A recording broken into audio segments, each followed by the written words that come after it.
Dan kini tibalah saatnya kita ke acara inti, ceramah agama sekaligus membacakan doa. Kami mohon dengan hormat Ustadz Miftah Maulana Habibur Rahman atau Gus Miftah, kami persilahkan.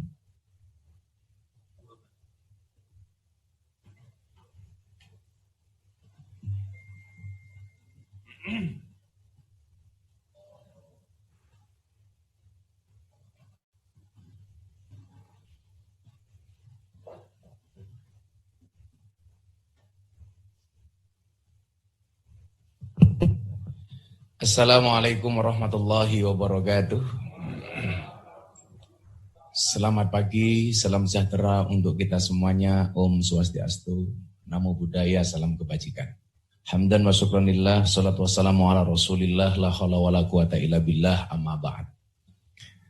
Bapak Jaksa Agung yang sedang di istana, beserta Ibu yang saya hormati, Bapak Wakil Jaksa Agung, beserta Ibu, Jaksa Agung Muda, beserta Ibu. Saya selalu kalau nyebut Bapak itu pasti saya rangkai dengan Ibu. Karena saya meyakini kesuksesan seorang laki-laki berangkat dari doa istri. Betul Bu? Betul. Itu artinya semakin banyak istri, semakin banyak yang mendoakan. Enggak, kalau itu enggak Bu ya. Tapi saya sebagai seorang suami berprinsip, lelaki yang hebat bukan lelaki yang mencintai banyak wanita, tetapi mencintai satu wanita dengan banyak cara. Saya ngomong seperti itu supaya ibu-ibu adiaksa Dharma Bakti ini tetap mengundang saya. Dan seluruh pejabat Kajati Kajari di seluruh Indonesia yang saya hormati. 2 minggu yang lalu saya ketemu Pak Jaksa Agung. Kebetulan saya mengenal beliau sejak menjadi komisaris utama di Hutama Karya. Setelah itu sering berlanjut pertemuan, terutama di acara-acara ngaji kebangsaan. Karena kebetulan saya fokus terhadap masalah-masalah nasionalisme, deradikalisasi, dan lain sebagainya. Yang menurut pengamatan saya dengan beberapa teman, ini sudah masuk ke semua lini. Yang kenapa kemudian ini kita lakukan di kejaksaan, kita berharap ini bisa menjadi sebuah antisipasi. Bagaimana kemudian kejaksaan ini tidak terkontaminasi, bahkan tidak tersusupi dengan paham-paham yang tentunya bertentangan dengan kebinekaan, bertentangan dengan Pancasila dan tentunya merah putih. Bapak Ibu yang saya muliakan, saya sering ditanya, apakah ajaran nasionalis itu diajarkan oleh Rasulullah? Rasulullah Muhammad SAW itu orang yang sangat mencintai tanah Arab. Kenapa? Karena beliau lahir di tanah Arab. Bahkan kalau kita lihat, jubah yang digunakan oleh orang Arab itu sudah ada sejak sebelum Kanjeng Nabi. Kalau toh kemudian Nabi Muhammad ini pengen egois, tentunya beliau akan membuat pakaian tersendiri supaya beda dengan orang-orang kafir jahiliyah waktu itu. Tapi ternyata walaupun beliau membawa ajaran baru Islam, tidak merubah pakaian dan adat istiadat orang Arab Saudi.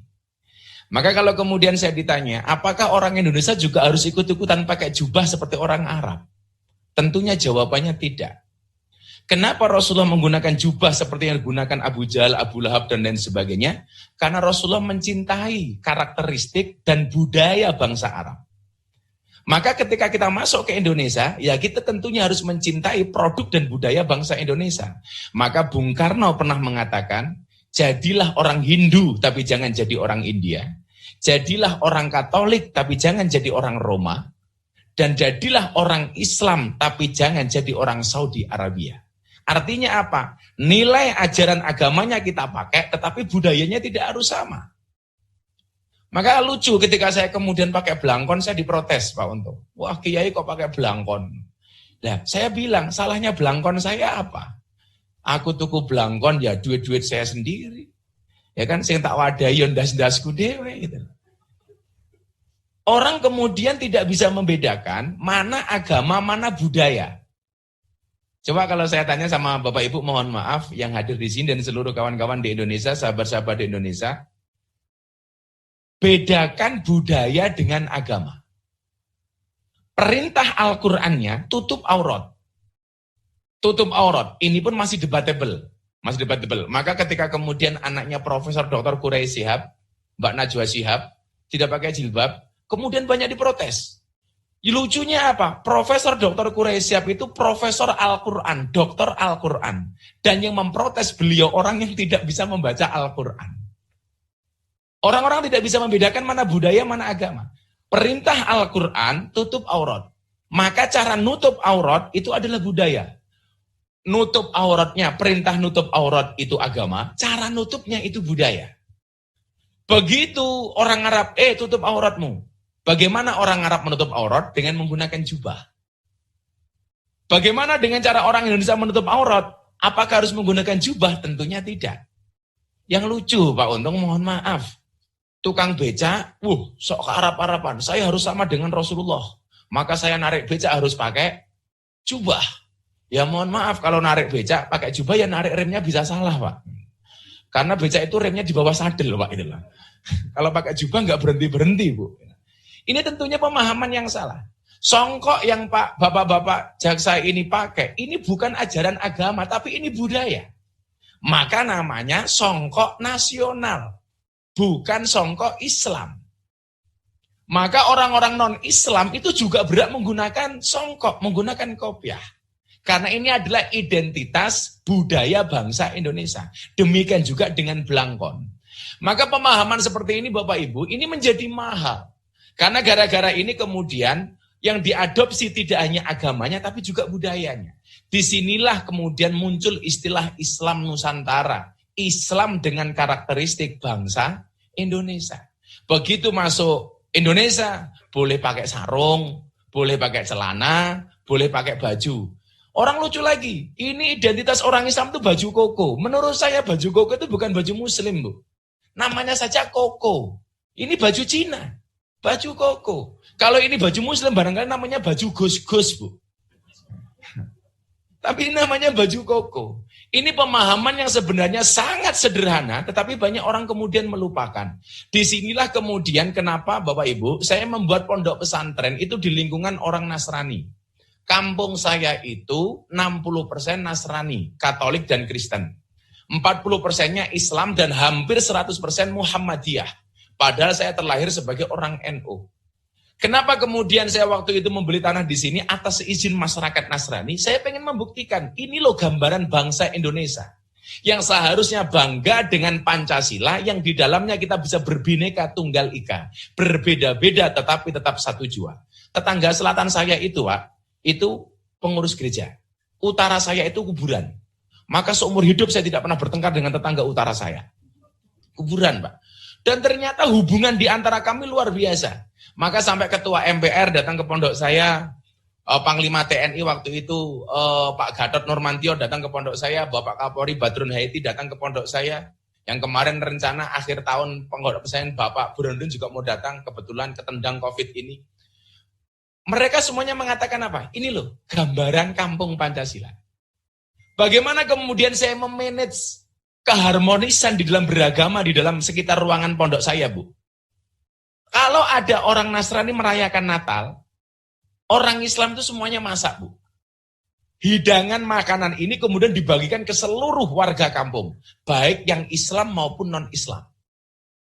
Ketika orang-orang Islam melaksanakan Idul Fitri, gantian orang gereja itu masak. Semua orang kampung dikasih. Kalau ada orang Nasrani meninggal, teman-teman kita gereja itu sembahyangan, kita hadir di belakang. Nanti begitu hidangan keluar, kita makan bareng. Kalau kata orang Jawa, kembul bujono. Kalau nanti ada orang Islam meninggal, tahlilan, kawan-kawan kita Nasrani di belakang. Begitu makan, kita makan bareng. Dan ini terjadi dengan sangat luar biasa karena kita memahami arti Bhinneka Tunggal Ika di dalam Pancasila sebagai ideologi negara. Maka saya sering guyon Pak Untung dengan tetangga saya Nasrani. Kebetulan saya punya kolam di depan pondok, karena memang pondok kita itu gratis semuanya Bu, hampir 250 santri makan minum belajar di pondok semuanya gratis, makanya harus pinter-pinternya pondok hidup, minggu kolam, bebek dan lain sebagainya. Alhamdulillah semuanya gratis. Makanya kalau Pak Untung mau nambahi ya Alhamdulillah itu Pak. Saya tidak minta Pak, cuman mengingatkan. Tapi saya santai kok Bu, karena orang kejaksaan paham KUHP. Kalau ngundang kiai tidak disangoni itu melanggar KUHP pasal 378, ya, penipuan. Tapi kalau sangunya cuma sedikit tentunya pasalnya beda lagi, 335, perbuatan tidak menyenangkan. Gitu.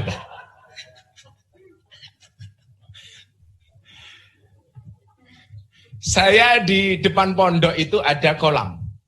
Teman saya pendeta telepon saya, Gus Miftah punya kolam ya? Punya kolam, Pak Pendeta. Boleh gak kami mancing di pondoknya Gus Miftah? Oh boleh. Begitu beliau datang, saya cerita. Dulu ada pendeta pengen mancing di sini. Begitu masuk kolam, pendetanya bilang, sorry Gus, kaki saya korengan gak boleh kena air. Terus gimana Pak Pendeta? Tolong saya digendong. Akhirnya pendeta saya gendong. Begitu saya gendong, pendetanya bilang, mohon maaf ya Gus, baru hari ini ada pendeta bisa naik haji. Katanya. Karena saya kan yang gendong haji Bu. Gitu. Akhirnya pendetanya saya lempar ke air, biur. Gitu. Pendetanya protes, kenapa Gus saya dilempar ke air? Waktu itu saya jawab, mohon maaf Pak Pendeta, baru hari ini ada pendeta dibaptis sama Pak Haji. Alangkah indahnya kemudian ini. Komunikasi antar agama yang bisa kita jalin. Maka dulu ketika awal mula saya diundang sama Mas Deddy Corbuzier di Hitam Putih. Gak ada satu niatan pun saya kemudian mengajak Mas Deddy masuk Islam. Sama sekali gak ada. Ketika kemudian pengajian saya di kafe viral, waktu itu di kafe di Bali, Bu. Kebetulan saya pengajian di lokalisasi itu udah 15 tahun. Di kafe-kafe dan klub malam di Indonesia, termasuk klub malam terbesar di Jakarta, itu pengajian sama kita sudah 14 tahun. Di seluruh Indonesia. Waktu itu, ketika acara saya di kafe ini viral, padahal saya ajak mbak-mbak kafe itu bersolawat, Bu. Dengan pakaian yang mohon maaf. Sebenarnya nggak seksi sih, cuman salah kostum. Karena mbaknya tingginya 170, pakaiannya hanya 120. Waktu itu saya ajak mereka bersolawat. Dan yang hadir tidak semuanya orang Islam. Banyak kawan-kawan saya Nasrani. Dan saya minta izin kepada mereka. Boleh nggak saya bersolawat? Oh monggo Gus. Dan lain sebagainya. Akhirnya saya diundang sekian banyak acara televisi. Tapi hampir semuanya saya tolak. Waktu itu saya punya prinsip. Ketika ada PSK tanya sama saya, Abah kenapa sih ada undangan televisi Abah nggak pernah mau hadir? Waktu itu mereka saya jawab, Allah menciptakan Miftah tidak untuk menjadi orang terkenal, tapi untuk mengenalkan Allah kepada mereka yang belum kenal. Itu prinsip saya waktu itu. Karena saya memahami, Bu, orang baik dan orang jelek itu kan bedanya tipis. Sebaik-baiknya orang pernah berbuat jelek, dan sejelek-jeleknya orang pasti pernah berbuat baik. Orang baik punya masa lalu, dan orang jelek pasti punya masa depan. Maka saya kasih motivasi mereka, pada akhirnya surga itu akan ditempati oleh ahli maksiat yang mau bertobat. Bukan orang yang sok suci namun pada akhirnya tersesat. Kalau toh dosa kamu sebesar kapal, maka kamu harus meyakini bahwa ampunan Allah lebih besar daripada lautan. Akhirnya saya diundang sama Mas Deddy karena acaranya menarik, saya datang. Pertanyaan Mas Deddy setelah selesai syuting Hitam Putih waktu itu, ini enggak soal pertanyaannya luar biasa. Beliau tanya antara hubungan Pancasila dengan agama. Bagaimana pandangan Gus Miftah mengenai Pancasila dan agama? Hari ini banyak orang yang mengatakan Pancasila tidak cocok dengan bangsa Indonesia. Waktu itu Bapak Ibu, ada dua kelompok besar di Indonesia. Yang pertama mengatakan begini, menurut saya semua agama itu benar dalam konteks Pancasila. Waktu itu pernyataan ini saya tolak. Kalau semua agama itu benar titik, ini bagi saya bahaya. Seharusnya dilanjutkan. Semua agama itu benar bagi penganutnya. Nanti kalau semua agama itu benar titik, bahaya Pak. Nanti Pak Untung bisa tiap hari ganti agama. Hari Senin Islam, hari Selasa Katolik, hari Rabu Kristen, hari Kamis Hindu, hari Jumat Dharma Gandul, hari Sabtu Gandulim Mbah Darmo, dan seterusnya. Maka bagi saya waktu itu adalah semua agama itu benar bagi penganutnya. Maka dalam Al-Quran konsepnya pun jelas. Famang sya'a fal yu'min, famang sya'a fal yakfur. Yang mau beriman, berimanlah. Yang mau kafir, kafirlah. Anda mau jadi orang Islam, silakan. Enggak juga, silakan. Karena ada pilihan. Dalam konteks toleransi, Al-Quran mengatakan dengan jelas. Lakum dinukum waliyatin. Untukmu agamamu dan untukku agamaku. Sebenarnya di sini sudah tidak ada persoalan. Maka saya mengatakan semua agama yang dilindungi oleh undang-undang, yang diakui oleh negara secara legal, berhak menjalankan agamanya tanpa mendapatkan tekanan dari pihak manapun. Yang Islam silahkan Anda ke masjid, yang Nasrani silahkan Anda ke gereja. Maka disinilah kemudian saya punya teori. Bangsa Indonesia itu rumah besar. Di dalam rumah besar ini ada 6 kamar. Ada kamar Islam, ada kamar Katolik, ada kamar Kristen, Hindu, Buddha, Konghucu. Selama orang-orang ini kembali ke kamarnya masing-masing, itu tidak akan pernah terjadi masalah. Yang menjadi masalah itu adalah ketika kita kembali ke kamarnya orang lain. Salah kamar. Apalagi salah nuroni bojone tanggane, Pak. Ini masalah lagi. Kita ngobrak-ngabrik kamarnya orang lain. Yang menjadi persoalan di sini. Maka kalau saya kadang-kadang teman-teman gereja mengadakan Natal bersama, bukan sembahyangannya ya Pak, bukan ritualnya. Mereka kayak semacam sawalannya mereka lah di gereja Natalan bersama, saya sering diundang. Maka saya bilang, kalau orang Indonesia itu tidak bisa akur gara-gara beda agama, kalah dengan burung. Burung itu punya agama tapi bisa akur, Pak. Agamanya burung itu ada 2. Kalau enggak Kristen, Islam. Burung Kristen buktinya ada burung gereja. Burung Islam itu ada burung namanya emprit kaji, Pak. Emprit kaji itu manuk emprit yang kepalanya putih. Jadi bapak yang sudah berubah ini insya Allah emprit kaji, Pak. Dan ini ternyata mereka akur, nggak ada urusan itu loh. Bahkan burung gereja tinggalnya di masjid, Pak. Di masjid saya itu banyak burung gereja. Dan nggak ada tulisan burung gereja dilarang masuk. Malah Pak Haji jarang masuk masjid, Pak. Ini toleransi yang bagi saya luar biasa. Lah, masing-masing kamar ini ada ranjangnya masing-masing. Ada banyak ranjang. Maka di kamarnya orang Islam ada banyak ranjang. Ada ranjangnya Nahdlatul Ulama, ada ranjangnya Muhammadiyah, ada ranjangnya LDII, Al-Wasliyah, dan lain sebagainya. Selama kita kembali ke ranjang kita masing-masing, pasti tidak akan terjadi masalah. Yang menjadi masalah ketika kita ikut campur urusan ranjang orang lain. Makanya saya dengan kawan-kawan Muhammadiyah itu cukup sangat-sangat dekat. Karena saya mengatakan kepada mereka, apa sih bedanya orang NU dan Muhammadiyah? Itu bedanya tipis kok, Pak. Kalau orang NU itu sukanya panjang, orang Muhammadiyah sukanya pendek. Orang NU itu sukanya panjang, Bu. Contoh, kalau Jumatan, adzan 2 kali, panjang. Muhammadiyah sekali, pendek. Sholat subuh, NU panjang, pakai kunut. Muhammadiyah pendek, tidak pakai kunut. Tapi saya yakin kalau kawan-kawan kejaksaan se-Indonesia sudah tidak ada yang ribut soal kunut. Kenapa? Karena banyak kawan-kawan kejaksaan sudah jarang yang sholat subuh. Ya, jadi nggak ribut lagi, Pak. Gawat ini, Pak. Dan itu tugas Pak Jaksa Agung Muda Bin untuk menelisik ini. Bener nggak ini? Orang NU panjang, sholat taraweh 20 rakaat. Orang Muhammadiyah pendek hanya 8 rakaat. Ya saya pikir nggak masalah lah, toh itu hukumnya sunnah. Kenapa kemudian hari ini kita disibukkan dengan persoalan-persoalan seperti itu? Kalau kemudian melihat perbedaan Bapak Ibu, ya semuanya beda. Orang takbir itu sunnahnya sejajar dengan apa namanya nih Bu? Bahu. Tapi ini kan sunnah. Pada kenyataannya orang takbir pun bentuknya macam-macam. Apalagi kalau kita sedang umroh masuk kota Madinah. Waduh, orang takbir itu bentuknya macam-macam. Ada yang seperti Kanjeng Nabi sunnahnya seperti ini. Ada yang diangkat terlalu tinggi, Allahu Akbar. Bahkan saya di Masjid UGM itu pernah melihat orang takbir kayak nyegat bis kota, Pak. Allahu Akbar, itu kan ada. Ada bahkan yang kayak orang mau pencak silat, Allahu Akbar itu. Bahkan menaruh tangan ketika kita sedekap setelah takbiratul ihram, itu pun bentuknya macam-macam, Pak.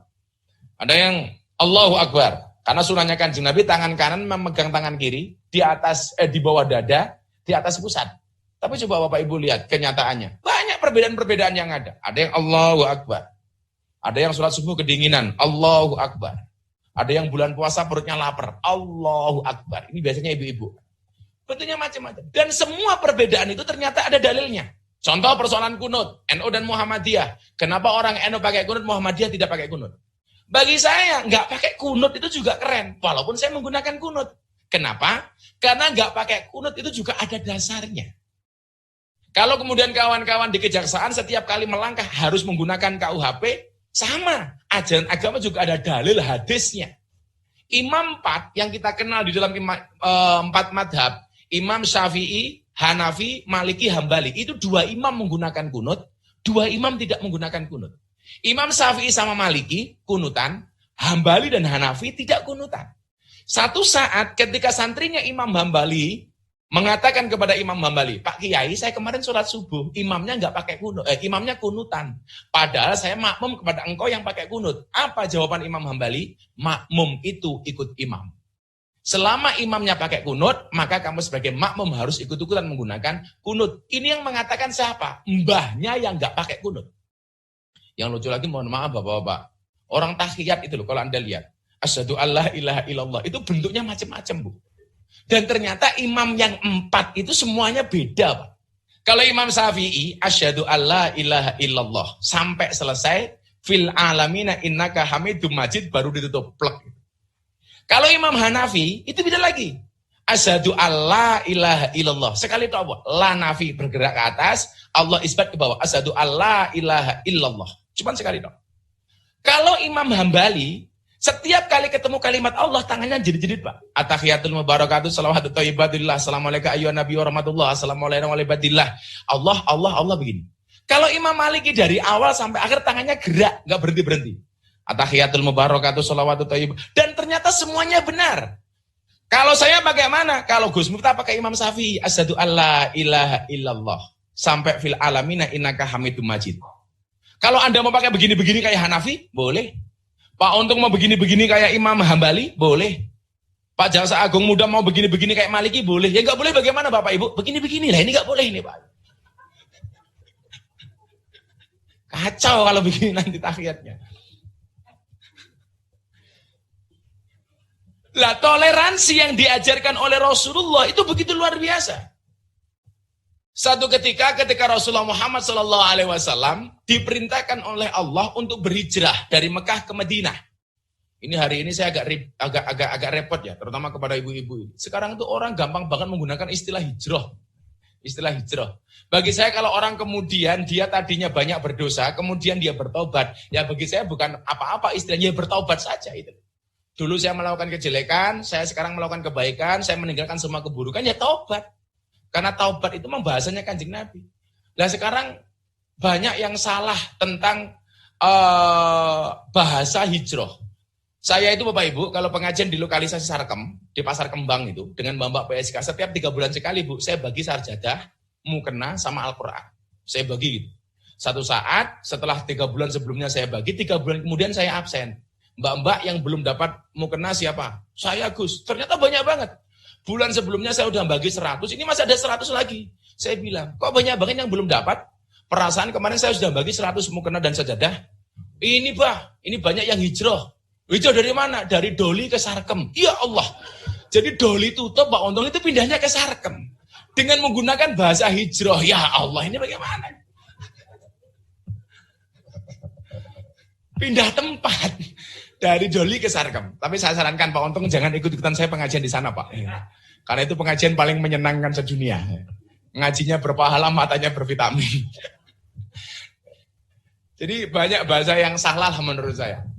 Begitu Kanjeng Nabi masuk kota Madinah, di situ sudah ada tokoh orang non-Islam yang sangat besar. Namanya Abdullah bin Ubay. Kedatangan Nabi Muhammad ke kota Madinah itu membuat dia tersaingi. Yang dulu orang Madinah mengidolakan Abdullah bin Ubay, akhirnya ketika Rasulullah datang, orang-orang Madinah beralih ke lain hati.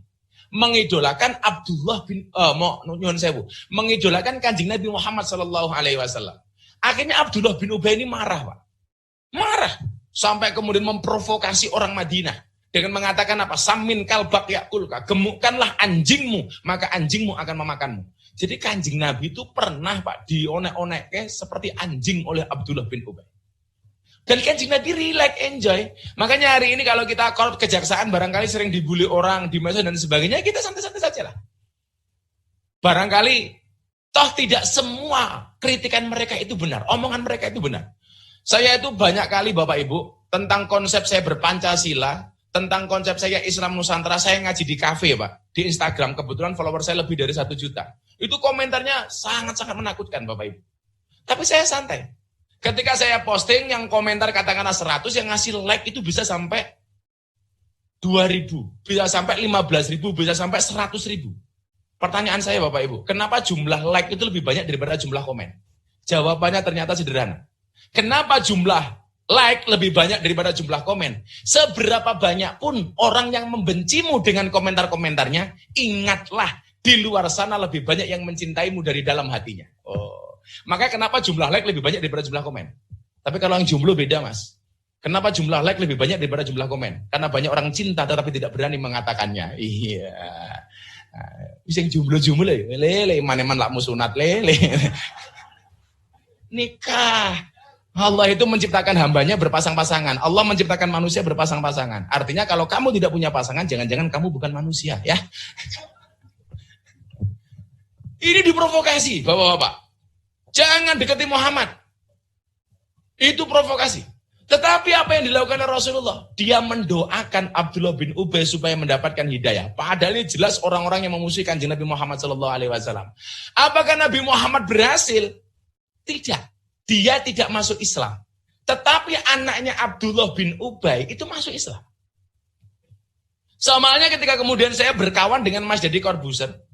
Sama sekali saya tidak pernah ayo masuk Islam. Enggak, Pak. Dia cuma sering diskusi dengan saya bagaimana kemudian cara orang beragama dengan baik. Bagaimana Gus Miftah memahami agama di negara yang sangat plural seperti Indonesia. Di negara yang berideologikan Pancasila dan lain sebagainya. Sama sekali tidak pernah ngajak. Padahal sekian banyak ustadz yang WA Mas Deddy Corbuzier, ayo Mas Anda mu'alaf dan lain sebagainya. Sampai pada akhirnya kemudian ketika dia yakin masuk Islam, diskusi dengan saya masih saya tolak, Bu. Saya ada pengajian di Kalimantan, dia telepon saya, bro, I will to be a Muslim, saya pengen jadi orang Islam. Waktu itu saya tolak, nggak usah Mas. Loh, banyak ustadz ngajak saya masuk Islam. Saya mau masuk Islam sama kamu, kok kamu tolak, kenapa? Saya jawab waktu itu, mohon maaf bro, jadi orang Islam itu berat, Ferguson, berat. Kamu nggak akan kuat. Cukup aku saja. Dia ngeyel, Pak. Pokoknya saya mau masuk Islam. Jangan. Saya nggak pernah memprovokasi kamu untuk masuk agama Islam. Silakan cari ustadz yang lain. Saya teleponkan Imam Masjid Istiqlal bila kamu mau di situ. Enggak. Karena Gus Miftah pernah bilang sama saya. Apa yang saya bilang sama kamu? Kalau toh saya kemudian harus masuk agama Islam, besok wajah Islam saya itu seperti apa tergantung pintu masuknya. Kalau pintu masuknya suka marah, Islam saya akan penuh dengan kemarahan. Kalau saya masuk Islam melalui orang yang keras, Islam saya penuh dengan kekerasan. Tapi Gus Miftah mengatakan kepada saya, kalau pintu masuknya ini ramah, maka Islam saya akan menjadi Islam yang ramah dan menyenangkan. Waktu itu dia bilang, kalau saya harus masuk Islam, saya harus melalui pintu yang ramah. Dan this is you, not others. Ini adalah kamu, bukan yang lain. Saya tanya, kenapa kamu mengatakan Islam saya Islam yang ramah? Jelas, Gus Miftah itu pengajian di mana-mana diterima. Di kantor diterima, di kampus diterima, di pesantren diterima, di lokalisasi diterima, di kafe diterima. Dan itu saya mau ikut. Ah, rupamu bro, tak bilang begitu. Artinya apa? Gambaran Rasulullah kepada kawan-kawan non-muslim ini yang perlu kita contoh. Didoakan. Sampai akhirnya Abdullah bin Ubay ini meninggal dunia, Pak. Anaknya Abdullah yang masuk Islam, matur sama Kanjeng Nabi. Kanjeng Nabi, bapak saya meninggal dunia. Mau nggak engkau takziah melayat ke bapak saya? Apa jawaban Kanjeng Nabi? Oke, saya datang. Kanjeng Nabi takziah melayat kepada orang yang memusuhi Kanjeng Nabi dan beragama non-Islam. Kenapa sekarang kebanyakan dari kita melihat orang non-Islam, orang beragama lain seolah-olah menjadi musuh? Padahal Kanjeng Nabi tidak mengajarkan itu. Tidak mengajarkan itu. Ketika Kanjeng Nabi hadir, semua keluarga besar Abdullah bin Ubay kaget. Ini orang yang dimusuhi oleh bapak saya, dia datang. Tidak hanya itu. Kanjeng Nabi, mau nggak saya minta jubahnya untuk kain kafan bapak saya? Mikirnya anaknya Abdullah bin Ubay, kalau bapaknya dikafani dengan jubahnya Kanjeng Nabi, tidak akan ditanya oleh malaikat munkar nakir, Pak. Wah, jubah Kanjeng Nabi, bro. Tidak sampai di situ. Dia minta supaya bapaknya disolatkan. Waktu itu belum ada larangan mensolatkan jenazah non-muslim. Sampai ketika Kanjeng Nabi mau sholat, turunlah satu ayat. Wala tusolli ala ahadim minhum mata abadan, wala takum ala qabri. Dan janganlah sekali-kali kamu Muhammad mensolatkan, mendoakan orang yang mati salah satu di antara mereka, dan janganlah kamu berziarah di atas kuburnya. Ini adalah larangan mensolatkan jenazah orang non-Islam. Artinya apa? Akhlak inilah seharusnya yang dikembangkan oleh bangsa Indonesia.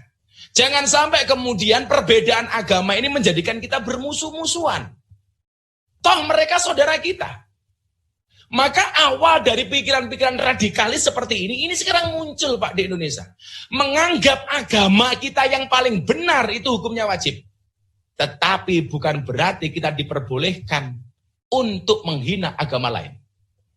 Setahun yang lalu Pak, tetangga saya orang Nasrani piknik ke Parangtritis. Saya dijemput, ayo Gus ikut. Oke saya datang bersama teman-teman Nasrani. Begitu saya naik bis saya bilang, Bismillah. Diprotes sama kawan saya para Nasrani. Salah Gus, kita tidak naik Bismillah tapi bis kota. Tak bilang. Ya, kita santai saja Pak.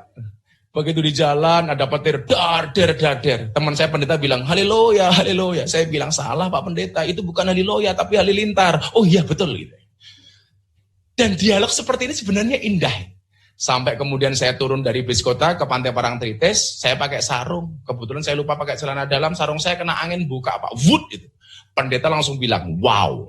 Saya jawab, salah Pak Pendeta, ini bukan wow tapi alif. Oh, apa itu dia bilang? Oh, atau ngaji ya. Alif Pak, untung bukan wow. Maka Bapak Ibu rahimakumullah, saya pengen kemudian pemahaman-pemahaman seperti ini bisa kita pahami dengan baik dan benar. Bahwa konsep Pancasila ini sudah mutlak dan harga mati bagi bangsa Indonesia.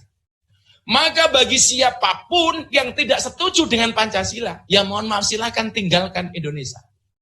Saya dialog kebangsaan dengan Pak Ganjar Pranowo di salah satu sekolah di Kudus. Saya sangat terkejut Bapak Ibu, ketika ada orang yang menggunakan atribut ASN, aparatur sipil negara, artinya dia pegawai negeri. Ketika dialog dia mengatakan sama saya begini, Gus Miftah, kenapa sih bangsa Indonesia tidak mencontoh Arab Saudi? Saya bilang, ada apa dengan Arab Saudi? Arab Saudi itu negaranya maju karena menganut sistem khilafah. Saya tanya, Anda tahu dari mana Arab Saudi menggunakan sistem khilafah? Karena Arab Saudi itu berdasarkan kepada Al-Quran dan Al-Hadis. Anda salah. Memang dasar negara mereka Al-Quran dan Al-Hadis. Tetapi Arab Saudi tidak menganut sistem khilafah. Maka Arab Saudi itu menggunakan bahasa Al-Mamlakah. Al-Mamlakah itu artinya kerajaan. Itu bukan khilafah. Akhirnya dia diam. Ternyata apa? Orang yang kemudian ngayal dengan paham-paham seperti ini, tidak sepenuhnya mereka paham apa itu khilafah. Saya katakan khilafah itu tidak ditolak di Indonesia, tapi tertolak secara otomatis. Kenapa? Karena tentunya bertentangan dengan kultur bangsa Indonesia. Saya mengatakan, kalau khilafah itu dipaksakan untuk mengganti Pancasila, apakah Anda tidak berpikir Bali itu bisa terlepas dari Indonesia? Kenapa? Karena mayoritas orang Bali beragama Hindu. Kalau sistem khilafah dipaksakan di Indonesia, apa Anda tidak berpikir Irian Jaya bisa keluar dari Indonesia? Kenapa? Karena Irian Jaya mayoritas beragama Nasrani. Maka bagi saya, yang paling tepat dan harus kita pertahankan adalah ideologi Pancasila. Yang menghargai perbedaan, menghargai kemajemukan, yang bisa menjaga toleransi antar anak bangsa Indonesia. Maka Bapak Ibu, pemahaman-pemahaman seperti inilah tentunya di Korps Kejaksaan yang harus kita perkuat. Bagaimana kemudian bangsa ini sudah banyak penyusup yang pengen mengganti ideologi Pancasila dengan sistem-sistem yang lainnya, termasuk khilafah dan lain sebagainya. Akhirnya, kepada Allah kita memohon ampun dan meminta pertolongan. Mudah-mudahan teman-teman kejaksaan di seluruh Indonesia diberikan kekuatan oleh Allah Subhanahu wa Ta'ala. Karena kita hanya bisa ikhtiar dan berdoa dan meminta kepada Allah Subhanahu wa Ta'ala. Mudah-mudahan kita diberikan kekuatan oleh Allah Subhanahu wa Ta'ala. Setelah ikhtiar, kita berpasrah diri. Itulah yang namanya tawakal. Sebelum saya berdoa, tadi Pak Untung bilang jam 10 lebih dikit. Nah, udah jam 10 lebih dikit ini Pak. Karena mau panjang, mau pendek, catatnya sama Pak. Gitu. Sebelum saya tutup Bapak Ibu, ini contoh tawakal yang salah. Jadi ada cerita, kiai itu sukanya berburu Pak. Hari Jumat bawa senjata, ibu ketemu harimau di hutan ditembak. Duar, ternyata harimaunya kebal Pak. Begitu pelurunya habis, kiainya lari karena dikejar sama harimau. Begitu kiainya lari ketemu jurang, pilihannya cuma 2. Lanjut masuk jurang, kembali dimakan harimau. Akhirnya dia teringat dengan ayat tawakal. Surat Al-Anfal ayat 2. Wa 'ala rabbihim yatawakkalun. Kepada Tuhannya dia bertawakal. Tangannya diangkat, matanya ditutup, dia berdoa. Ya Allah, kalau saya harus mati dimakan harimau, matikan aku dalam keadaan husnul khotimah. Begitu matanya dibuka, ternyata harimaunya masih di depannya Pak. Dan mengangkat kedua kaki depannya. Akhirnya kiainya bertanya sama harimau. Harimau, kenapa kamu gak makan saya? Dijawab sama harimau. Yang sabar Pak Kiai, saya juga sedang berdoa. Kiainya tanya sama harimau, kamu doa apa? Allahumma barik lana. Ternyata doa nguntal kiai, Pak. Maka mari kita berdoa, karena Allah menciptakan 2 proposal. Ada takdir, ada doa. Takdir itu proposalnya Allah untuk manusia, ketentuan Allah untuk manusia, sementara doa itu adalah fasilitas Allah, proposal kita kepada Allah. Dan la yaruddul qada illa bidu'a. Takdir itu tidak bisa ditolak kecuali dengan doa. Maka kita minta sama Allah, mudah-mudahan kita semuanya diberikan kebaikan oleh Allah Subhanahu wa taala. Mari semua kawan-kawan kejaksaan di seluruh Indonesia yang beragama Islam berdoa dengan saya, yang beragama lain silakan berdoa menurut agama dan kepercayaan masing-masing. Bismillahirrahmanirrahim. Allahumma shalli ala sayyidina Muhammad wa ala ali sayyidina Muhammad walhamdulillahi rabbil alamin. Allahumma ighfir lana dzunubana wa liwalidayna warhamna kama rabbayana shighara wa li jamil muslimina wal muslimat wal mu'minina wal mu'minat al ahya'i minhum wal amwat min ummati sayyidina Muhammadin sallallahu alaihi wasallam. Ya Allah, ya Maha Pengampun, perkenankanlah kami hari ini di dalam rangka memperingati Hari Bakti Adiaksa. Kami semuanya memohon kepadamu dengan kekhusyuan hati dan pikiran kami. Ampuni dosa kami ya Allah. Ampuni kesalahan kami ya Allah. Ampuni kekhilafan kami ya Allah. Ampuni kemaksiatan kami ya Allah. Ampuni kemungkaran kami ya Allah. Baik yang besar maupun yang kecil. Baik yang terang-terangan maupun yang tersembunyi. Birahmatika ya arhamar rahimin. Ampuni pula dosa kedua orang tua kami ya Allah. Sayangilah mereka sebagaimana mereka menyayangi kami. Kasihilah mereka sebagaimana mereka mengasihi kami. Ampuni pula dosa para pemimpin-pemimpin kami ya Allah. Tunjukkanlah mereka ke jalan yang lurus, yaitu jalannya orang-orang yang kau cintai. Bukan jalannya orang-orang yang sesat, yaitu jalannya orang-orang yang kau murkai. Wabil khusus pada siang hari ini ya Allah, kami mohon kepadamu ya Allah. Berikanlah kekuatan, berikanlah ampunan, berikanlah maghfirah, berikanlah rahmatmu kepada korp kejaksaan ini ya Allah. Tuntunlah kawan-kawan kami di kejaksaan ya Allah ke jalan yang lurus, yaitu jalan yang kau ridhoi, jalan yang kau kasihi ya Allah. Bukan jalannya orang-orang yang kau murkai ya Allah, yaitu jalannya orang-orang yang sesat. Sungguh berat tugas kami ya Allah. Untuk itu ya Allah, berikanlah kepada kami beribu-ribu kekuatan. Berikanlah kepada kami beribu-ribu keberkahan. Dan jadikanlah kami pribadi-pribadi yang amanah dalam mengemban tugas untuk bangsa ini ya Allah. Rabbana atina fid dunya hasanah wa fil akhirati hasanah wa qina adzabannar. Berikanlah kepada kami kebaikan di dunia ini ya Allah, dengan kehidupan yang layak, ekonomi yang mapan, pekerjaan yang lancar, keluarga yang sakinah, keturunan yang soleh-solehah, dan kehidupan yang istiqomah. Berikan pula kepada kami kebaikan kelak di akhirat. Jauhkanlah kami dari siksa kubur, jauhkanlah kami dari siksa api neraka, jauhkanlah kami dari siksa di padang mahsyar, dan jadikan akhir hidup kami husnal khotimah. Wa sallallahu ala sayyidina Muhammadin nabil ummi wa ala alihi wa barak wa sallam walhamdulillahi rabbil alamin. Bapak Wakil Kepala Jaksa Agung dan Bapak Ibu semuanya, demikian yang dapat saya sampaikan.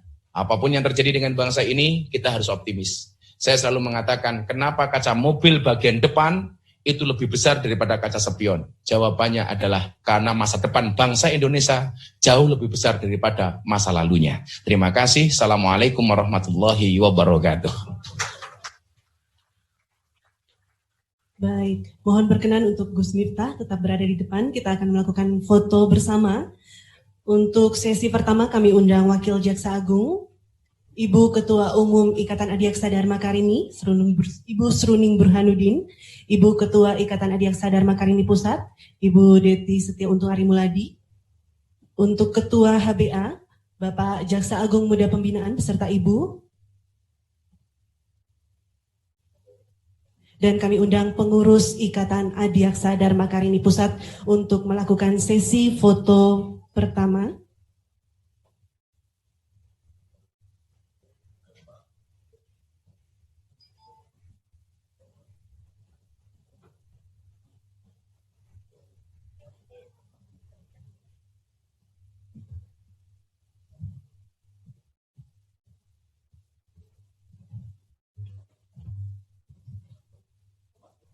Iya, baik, silahkan untuk didokumentasikan.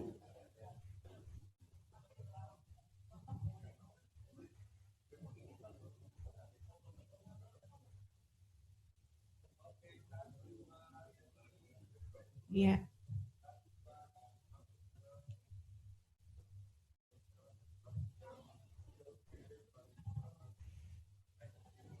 Iya, baik, cukup. Iya, kami persilakan untuk pengurus Ikatan Adiaksa Dharma Karini kembali. Untuk Ibu Ketua Umum dan Ketua IAD tetap berada di tempat, beserta Ketua Pelaksanaan HBA. Iya, kami akan mengundang para Jaksa Agung Muda, Kepala Badan Diklat, dan staf ahli.